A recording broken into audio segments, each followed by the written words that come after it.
hampir 5 tahun ini, saya kebetulan karena di ITB saya banyak ada tugas tambahan, saya menjadi wakil direktur kemitraan di ITB yang mungkin hampir tiap minggu harus berkeliling di ITB, di seluruh Nusantara begitu ya.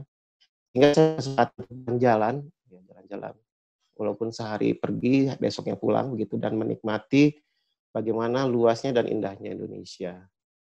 Itu juga yang mendorong saya untuk mengambil tema ini, karena kebetulan juga beberapa kegiatan di ITB, termasuk kegiatan ini adalah bagian dari proses pengajaran, karena saya juga mengajar di Lanskap, magister Lanskap, yang tentunya mudah-mudahan bisa memberikan tambahan ilmu bagi kita bersama, begitu ya. Ya, saya punya kelompok kecil juga, saya sebut dengan FAA Studio. Itu singkatan saja Firmansyah dan anak-anak, karena isinya anak-anak didik saya semua begitu ya, kemudian saya ajak untuk berprofesi bersama begitu ya. Ada beberapa proyek atau kegiatan yang baik sifatnya sayembara atau proyek yang lain yang ada di sana, silakan Bapak Ibu bisa lihat juga di situ. Ini salah satunya adalah tempatnya Pak Adolfo di Politeknik Timor Leste tahun 2014. Oke, kita masuk ke apa sih landscape dan geotourism itu gitu ya. Mungkin saya akan menceritakannya berbeda dengan mungkin kemarin-kemarin, saya akan banyak sekali slide begitu ya. Bapak Ibu bisa menikmati slide ini sambil saya bercerita supaya mengalir dan saya berceritakan tentang bagaimana prosesnya begitu, supaya tidak tidak monoton begitu ya. Karena juga memang banyak sekali yang ingin ditampilkan begitu. Saya mengambil kata-kata geowisata. Ini adalah slide yang dibuat oleh almarhum Bapak Budi Brahmantio. Beliau salah satu tokoh geowisata Indonesia. Saya mengenal geowisata ini justru dari beliau. Saya banyak belajar dari beliau sampai almarhum kemudian lebih dulu mengenalkan kita lebih dahulu. Waktu itu kami tadinya akan memulai sebuah kegiatan baru, dan kegiatan itu adalah salah satunya adalah membuat landscape trip buat Yali Jabar yang berikutnya ya ke daerah ini begitu ya, dengan dapat arahan atau bimbingan dari beliau. Tapi insya Allah kita akan adakan lain kali begitu ya. Nah, tentunya kita mencari orang yang tepat pengganti beliau gitu. Jadi kalau kita kata-kata geowisata itu, ini kita melihat adalah kegiatan wisata alam yang diselenggarakan secara bertanggung jawab pada kawasan yang dilindungi dengan memanfaatkan informasi geologi untuk menjelaskan objek wisata. Kalau kita lihat ada beberapa kata kunci: wisata alam, bertanggung jawab, kawasan yang dilindungi, informasi geologi untuk menjelaskan objek wisata, gitu ya. Nah, kata-kata kunci inilah yang sebenarnya harus kita pegang sewaktu kita merancang ataupun melakukan kegiatannya sendiri, gitu ya. Karena kalau tidak, kita akan tercampur atau memang tidak mendapat makna dari kegiatan ini. Karena itu ada 4 prinsip dalam geowisata, itu dia berbasis ekologi berkelanjutan, tadi ya, karena dia itu adalah sifatnya melindungi, begitu ya. Kemudian memberikan informasi geologi, banyak sekali informasi geologis yang sebenarnya kita tidak tahu, tapi sangat menarik, karena itu adalah bagian dari lanskap sendiri, begitu. Kemudian bermanfaat bagi masyarakat lokal, karena memang diharapkan semua kegiatan ini tidak membuatkan masyarakat teralienasi atau harus menjadi bagian dari kegiatan. Nah, ini sejalan dengan konsep bagaimana nanti sebuah objek-objek geowisata ini kemudian diarahkan untuk jadi menjadi geopark begitu, karena salah satu syarat geopark itu ya keterlibatan masyarakat lokal. Dan terakhir tentunya adalah kepuasan wisatawan. Jadi kita harus melihat bahwa wisatawan ya sebagai subjeknya harus terpuaskan dengan apa yang kita ingin sampaikan dalam sebuah wisata, baik secara fisik maupun mungkin edukasinya, gitu. Informasi tambahan yang sebenarnya mereka sebaiknya terima, karena ini adalah bentuk wisata yang berbeda. Jadi ada 6 pola begitu. Bicara tentang geowisata, saya kasih kata-kata kuncinya juga di situ. Ada komponen geologi, nah ini yang kalau ini kita pelajari atau ini kita dapatkan informasinya tentu akan sangat menarik gitu ya. Ini wisata minat khusus, jadi bukan yang mass tourism, tidak harus mengundang banyak orang memang, sifatnya petualangan bukan yang leyeh-leyeh, santai gitu ya. Bahkan kalau memang petualangan itu harus menempuh sesuatu yang berat kayak seperti saya gambarkan di sini, ini gua di atas, Pinnacle, eee, Kars begitu ya, tempat manusia purba tinggal gitu. Untuk naik ke sini kita harus naik tangga, merunduk-runduk, kemudian baru sampai ke pemandangan ini. Eee, Tadi minat khusus bukan massal, jadi kalau memang, sesuatu itu sudah terjadi massal, kita harus batasi gitu ya, dikendalikan pengunjungnya karena memang ini adalah objek sensitif yang harus dijaga. Tentunya dia harus mempunyai sarana prasarana yang dirancang. Nah, kata-kata inilah yang kemudian membuat saya atau kita sebagai arsitek lanskap harus ikut terlibat, in charge di dalamnya. Sesuai dengan kondisi lingkungan sosial. Nah, yang terakhir ini yang repot karena mau tidak mau kita harus mengadakannya atau justru teman-teman di geologi lah yang harus memberikan ilmunya, menyebarkan ilmunya ini sebagai pemandu pakar gitu, yang harus bisa menceritakan kembali apa fenomena geologi dan unsur-unsur geologi yang ada di dalam wisata ini. Kalau sebuah geowisata itu digambarkan sebagai sebuah kotak begitu, ini slide-nya Pak Budi karena Pak Budi, almarhum Pak Budi yang mengembangkan site ini. Geowisata itu kombinasi dari 3 hal, bentuk, form, wisatanya sendiri, tourism, dan sebuah proses begitu. Kalau teman-teman lihat di form ini, kata yang pertama tertulis apa? Landscape. Jadi saya kira kita sangat penting untuk in charge di dalam kegiatan ini karena memang kegiatan ini sangat murni memberikan wawasan bagaimana dan harus dijaga lingkungan yang terkait dengan landscape-nya. Nah, Pak Budi mencoba mengembangkan teori ini. Kotak itu tidak 3 sisi, tapi 6 sisi. Nah, beliau ingin mengisi ke 6 itu. 3 lagi. Ini yang saya kasih garis tebal, huruf tebal. Ini tentunya berdasarkan pengalaman Pak Budi Brahmantio sendiri, sebagai praktisi, sebagai pakar, mengembangkan tentang geotourism, dan dia yang melakukannya sendiri gitu. Jadi beliau menambahkannya tentang geohistory, jadi cerita-cerita kisah geologi baik tentang tokohnya atau peristiwa khusus terkait tentang itu, misalnya Merapi gitu ya, atau yang lain-lain. Kemudian Geoplus itu faktor pendukung geowisata. Di situ ada arkeologi, ada sejarah, budaya, flora, fauna. Gitu ya. Kemudian juga ada geodasar, nah ini pengetahuan keilmuan awal dari kebumian yang memang harus hadir di sana supaya kita tidak menjadi sebuah wisata yang biasa saja. Gitu. Yang dituliskan Pak Budi itu sebenarnya apa yang dia lakukan, gitu ya. Saya menceritakan itu, saya ini ambil dari Facebooknya beliau yang alhamdulillah sampai sekarang masih aktif. Aktif itu maksudnya tidak ditutup. Saya kira ilmunya banyak di sana. Teman-teman kalau mau lihat bagaimana beliau bercerita tentang fenomena sebuah geologi dan menceritakan itu mudah dilihat atau dibaca oleh umum gitu ya. Ini misalnya fenomena tidak jauh kalau di Bandung ini di Tahura, tapi bagaimana fenomena bentukan batu ini adalah hadir dari sebuah proses geologi. Gitu ya. Kalau kita hanya melihat polanya saja, kita tidak tahu ini apa. Tapi kalau kita baca cerita Pak Budi, bagaimana pola itu terbentuk, kita akan kagum dan tertarik begitu ya. Ini di Ciletuh, sudah jadi geopark, kita melihat benda ini unik, tapi kita tidak tahu apa itu. Nah, Pak Budi menceritakan bagaimana sebuah bentuk geologi itu terjadi dan terbentuk, begitu ya. Faktor-faktor apa, bagaimana kemudian bentuk itu muncul, begitu ya. Beliau ini seorang pendongeng, begitu ya. Ya, seperti itu pendongeng karena beliau pandai sekali bercerita, menceritakan kembali sebuah fenomenologi yang khusus gitu ya, tapi mudah kita cerna. Jadi kalau teman-teman ingin melihat, lihatlah di beliau bagaimana beliau menceritakan. Termasuk sesuatu yang tadinya orang menemukan sesuatu wow gitu ya, terus dihubungkan dengan sesuatu yang goib gitu ya, atau yang khusus, wah lukisan Al-Quran, tapi beliau bisa menceritakannya bahwa tidak, itu fenomena geologi, prosesnya begini loh.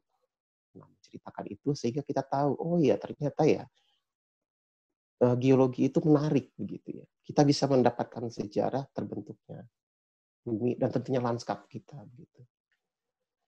Event itu adalah sebuah kejadian atau peristiwa budaya, peristiwa kehidupan yang terjadi pada masanya. Jadi beliau bisa menceritakan kembali apa yang terjadi pada suatu saat seperti ini di Ramang-Ramang atau di Leang, sehingga kita tahu bahwa usianya sama tuanya dengan usia dari tempatnya. Gitu. Ini kalau tidak salah 40.000 tahun yang lalu. Gitu. Sudah ada manusia purba di Sulawesi. Begitu ya.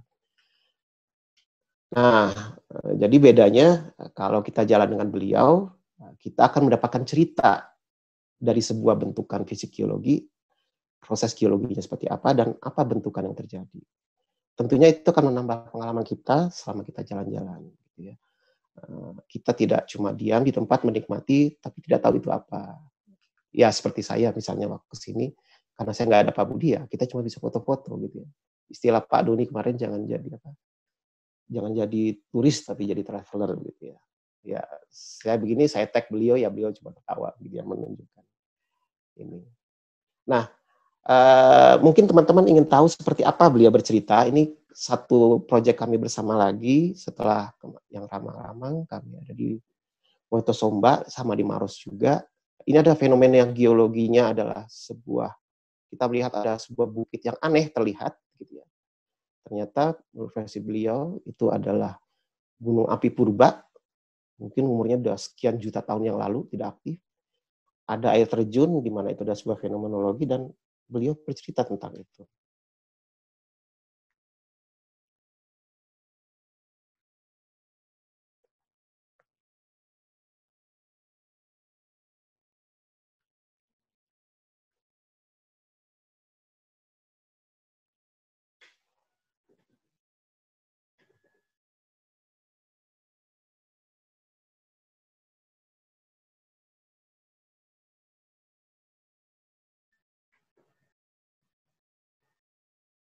Oke, jadi bayangkan bagaimana kalau kita berjalan bersama beliau gitu ya sepanjang jalan dan beliau menceritakan semua fenomena geologi yang terbentuk di sana.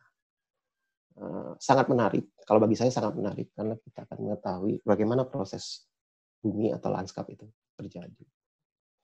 Nah ini pengalaman pertama saya gitu ya melakukan ini, itu bersama-sama dengan beliau. Awalnya ini kalau saya sendiri itu 2011, 9 tahun yang lalu begitu ya. Saya tidak tahu ini apa, saya cuma terkagum-kagum. Waktu itu saya diundang oleh Pak Bupati untuk Bantimurung sebenarnya, tapi kemudian diajak jalan karena melihat saya tertarik ke sini, kemudian saya diantarkan ke sini. Ini Ramang-Ramang 9 tahun yang lalu masih kosong, sangat perawan, natural, tidak banyak yang tahu begitu ya. Tapi bagi saya sudah wow begitu ya. Tapi saya tidak tahu ini bagaimana begitu. Dan saya melihat ini sesuatu yang harusnya objek wisata yang paling menarik gitu ya, tapi orang tidak banyak tahu. Kemudian sampai satu saat waktu itu saya sudah selesai S3, baru mulai boleh mengajar, membimbing S2. Kemudian ya masih teringat dengan benda itu begitu ya, ramang-ramang. Kemudian datanglah seorang mahasiswa, dia tanya mau masih belum punya kasus. Ya sudah, saya kebetulan dapat korban ini ceritanya gitu ya. Korban di mana karena dia orang Makassar, jadi saya menawarkan dia mengerjakan ini. Dan saya menawarkan kemudian berikutnya adalah pembimbing keduanya Pak Budi, karena saya juga sama ingin belajar dari beliau bagaimana kita merancang lanskap geowisata berbasis geowisata di sini. Alhamdulillah itu selesai begitu ya. Saya sangat puas dengan tesis itu karena banyak ilmu yang bisa kita dapat baik oleh pelakunya sendiri Ira, kayaknya Ira juga hadir di sini, maupun bagi kami yang kemudian kegiatan tesis itu kemudian saya dan Ira bawa itu ke pemerintah daerah untuk kemudian dijadikan sebuah proyek real. Dan alhamdulillah disambut begitu ya, walaupun rentang waktunya panjang sekali, sampai 2015 kemudian baru ini terjadi. Dan Pak Budi senang sekali karena ini sesuatu yang jarang terjadi begitu ya. Karena perencanaan ini akan dipakai sebagai sebuah kebijakan untuk melindungi sebuah daerah yang punya kekhususan. Karena itulah kemudian saya membawa tim besar begitu ya. Saya membawa tim planner juga, Pak Petrus, mungkin teman-teman yang terbiasa di ATR tahu Pak Petrus begitu. Dia staf ahli di Kementerian ATR. Ini teman-teman di ITB semua. Ada Pak Irwan, Kepala Lab Geodesi, karena saya ingin mendapatkan gambaran lengkap dengan ini. Tentunya Pak Budi Brahmantio sebagai pakarnya yang tidak mungkin bisa bekerja kalau tanpa beliau. Ada juga Pak Wijaya. Ini Pak Bos yang mengizinkan kami untuk pergi begitu ya. Singkat kata, kami melakukan kegiatan ini, banyak diskusi di lapangan, banyak hal-hal yang tadinya belum tersampaikan atau ada di tesis kami tambahkan. Ini terutama dari sisi tata ruang. Ini Pak Petrus sangat membantu kami mentransformasi dari sebuah pengetahuan geologi, pengetahuan lanskap menjadi sebuah peraturan tata ruang. Sambil berjalan seperti biasa, Bapak Ibu lihat di foto, bercerita Pak Budi memberikan bagaimana arahan maupun pandangan beliau tentang geoturism sendiri atau objek-objek yang ada di sana. Nah, bagi yang belum pernah begitu ya, kita bisa lihat, jadi merasakan skalanya, dia terletak. Jadi ini cuma mungkin katanya hanya ada 2 di dunia. Yang satu di China, kemudian satu lagi ya memang di Ramang-Ramang. Jadi biasanya kars itu kering, tapi ini ada sungainya. Ya, sungai yang kemudian bisa dialiri. Kita lihat bagaimana kawasan ini punya signifikansi yang khusus terkait dengan lingkungannya, dengan karsnya sendiri begitu ya. Sehingga itu harus dijaga. Ini perbandingannya. Mungkin Bapak Ibu sering lihatnya di film ya, yang ini ya. Atau yang ini, jadi ada yang namanya taman batu begitu ya, hutan batu ya, di sini ada begitu ya. Jadi bagaimana unsur-unsur ini sangat menarik sebenarnya. Tapi kemudian punya masalah karena dia ada di luar kawasan Taman Wisata Nasional gitu ya. Dia di luar dari Banti Burung Bulu Saraung. Hampir di sebelahnya, kalau Bapak Ibu lihat, nah ini kawasannya, di sebelahnya yang putih ini itu sudah jadi tambang buat semen, kapur begitu ya. Sehingga atas usulan Pak Petrus kemudian kita mengamankan seluruh daerah. Tadinya areanya cuma ini begitu ya, seperti yang sebelumnya. Tapi kemudian, nah ini tadinya segini, kemudian kita perluas hingga 1.500 hektar.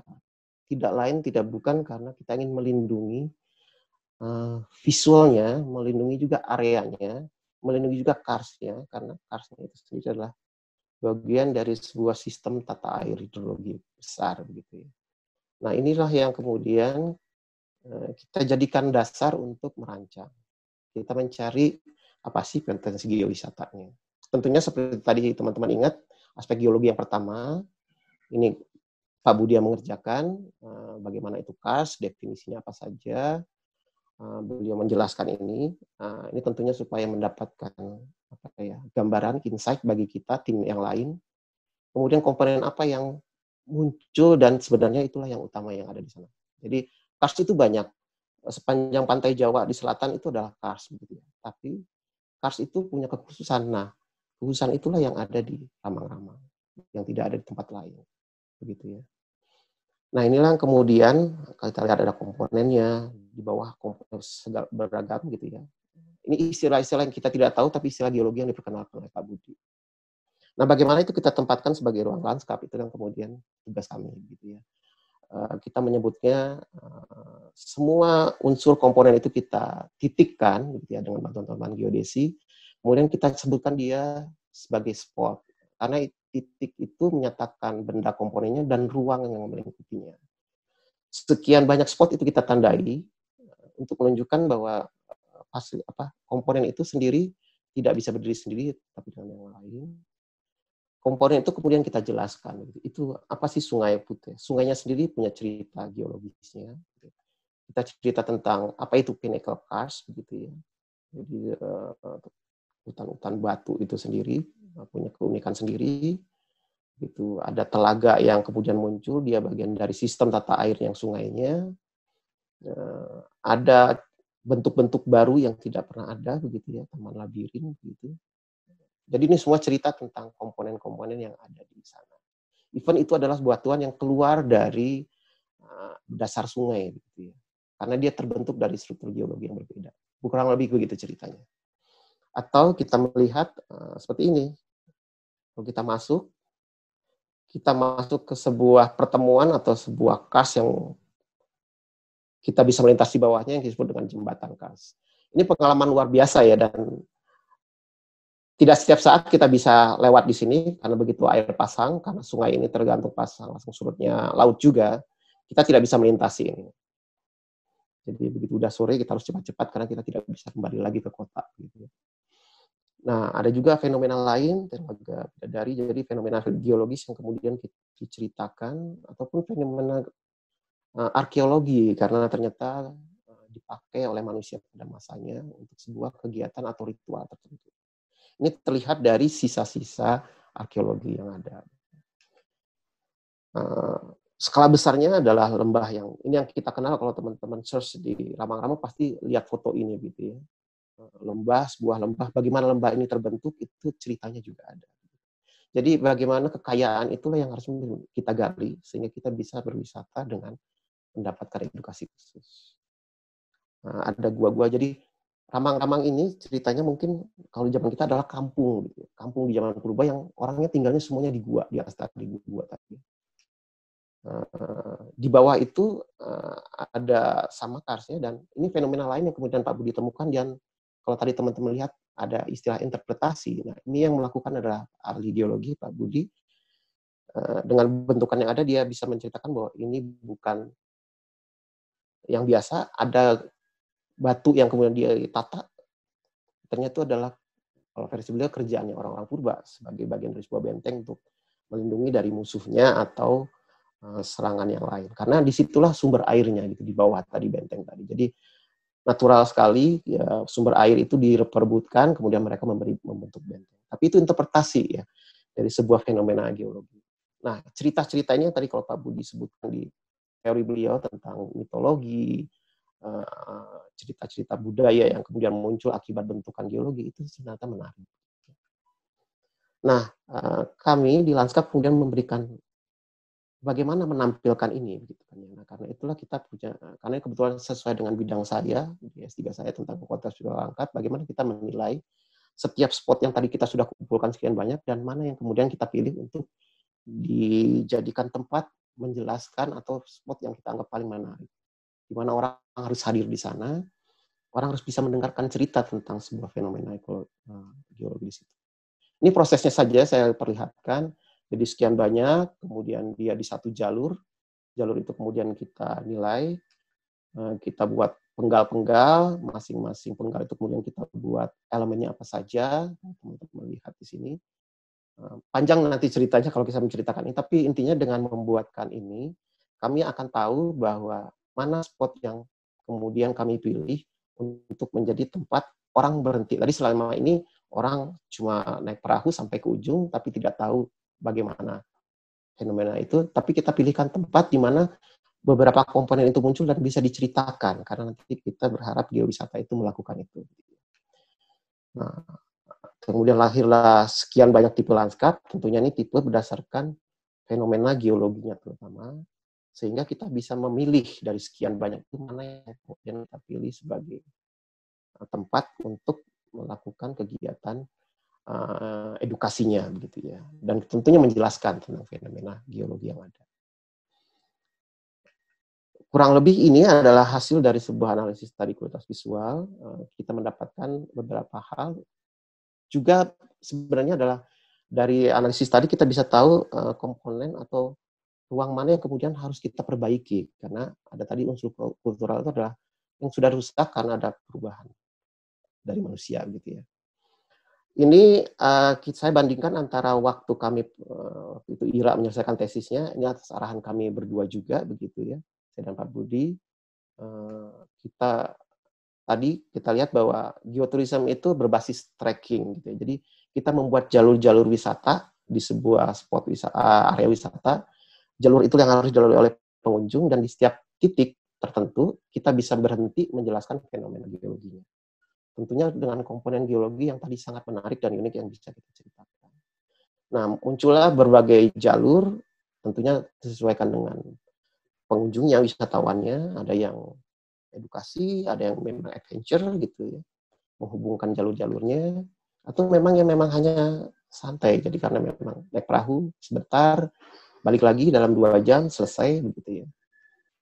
Ini kalau Bapak Ibu lihat ada zona perlindungan geomorfologi. Jadi Pak Petruslah yang menerjemahkan apa yang kami inginkan itu menjadi sebuah zona yang terkait dengan tata ruang. Ada zona perlindungan visual tadi ya, karena supaya tiba-tiba tidak dindingnya itu tidak hilang begitu ya, dinding karsnya itu. Atau zona-zona lain yang kemudian kita bisa kembangkan. Nah, inilah yang produk akhir yang kemudian kita kelola, kita buat dan di mana area-area tersebut, guideline bagaimana mengembangkan sebuah area depan. Tentunya kita menjadikan background objek yang sangat monumental itu sebagai sebuah objek yang mudah dilihat waktu orang datang, gitu ya. Ataupun memberikan guideline tentang bagaimana kita membuat sebuah spot-spot tadi bisa berhenti dan kita bisa menjelaskan seperti ini. Ada spot batu gamping di tengah sungai, kemudian orang bisa berhenti dan kemudian dapat bercerita sambil mengamati.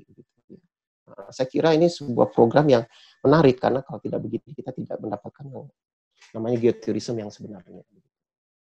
Jadi inilah beberapa hal.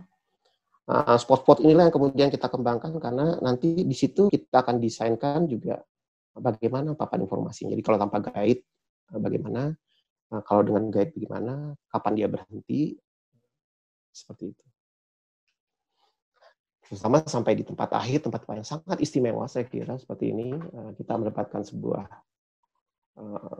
dinding yang tiba-tiba bolong karena pengaruh air, gitu ya. Ini menarik, jadi kita harus berhenti. Kebetulan ini adalah perhentian terakhir juga, sehingga kita dapat penjelasan bagaimana fenomena alam sehingga terbentuklah seperti itu. The end. Ya, tapi bohong, karena saya punya satu atau dua lagi sebenarnya, kita lihat nanti. Ini lagi ya, tapi bohong ya. Saya share yang berikutnya. Oke. Ini masih nyambung. Nah, ini kalau ini sekalian laporan ke Pak Dian soalnya, karena Pak Dian mengantarkan kami gini ya. Ini kegiatan yang sedang berlangsung sekarang begitu ya. Ini studi di magister kami S2 Lanskap gitu ya. Ini hari ini anak-anak ini mengumpulkan tugasnya pas sekali gitu ya.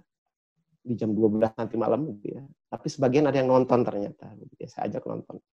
Lihat karyanya saya tampilkan juga. Ini sebuah proses. Jadi kalau tadi kita melihat sebuah yang utuh, kalau ini saya ingin menceritakan bagaimana sebuah proses awal membuat tourism itu punya program.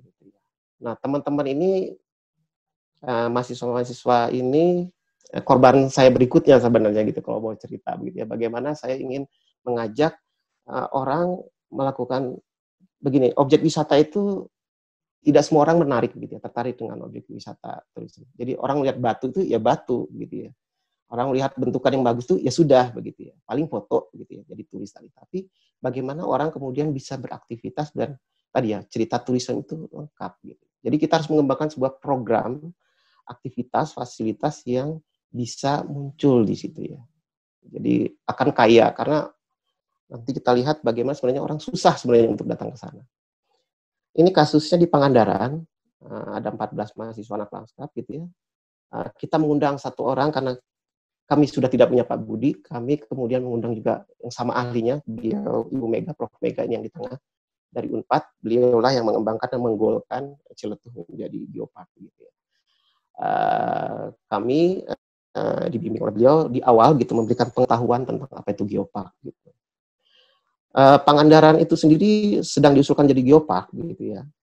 Tapi berbeda tadi dengan yang ramang-ramang, dia satu tempat, satu spot besar begitu. Kalau ini menyebar dari timur di pantai Mandasari sampai di barat begitu ya, sampai ke timur dekat-dekat Cilacap gitu ya. Jadi objeknya sangat menyebar, jadi dan kecil-kecil begitu ya, sehingga kami memfokuskan pada satu area khusus, tidak di Pangandarannya lagi, kalau teman-teman tahu Pangandaran, tapi ke daerah yang sudah mulai berkembang, yaitu di Batu Karas. Jadi kami mengambil spot-spot yang ada di Batu Karas, gitu ya. Itu ada sekian objek, gitu. Rata-rata objeknya adalah objek yang ada di luar pantai, gitu ya.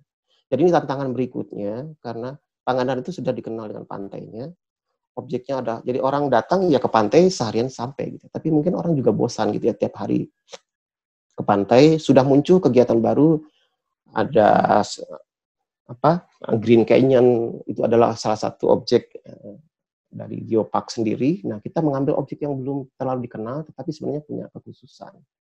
Itu di atas sana gitu ya, maksud di atas itu jauh dari pantai, ada satu area di sini, ada dua area lagi di sini, dan ada satu area lagi di sini. Itu semua masing-masing punya fenomena geologi yang berbeda. Saya tidak akan menceritakan apa itu fenomena geologinya, karena mungkin ceritanya akan sama tadi dengan yang lama-lama. Nah, ini bagaimana saya meminta mereka untuk berpikir tentang akses, kan accessibility itu penting dalam sebagai tourism, bagaimana kita mudah mengakses atau seberapa jauh aksesnya, usaha yang kita mendapatkan menjalani itu kita bisa bayar dengan apa terhadap objek wisatanya gitu ya. Jadi teman-teman itu masih bisa menghitung berapa jam dari sini, berapa jam dari sana, dari tempat terdekat, dari transit terdekat dan lain-lain gitu ya. Pasti melakukan analisis-analisis yang standar gitu ya. Di landscape planning ada kemiringan, ada air, hidrologi, ada rencana pola ruang. Kalau ini karena kita harus mensinkronkan dengan perencanaan kabupaten secara keseluruhan Pangandaran.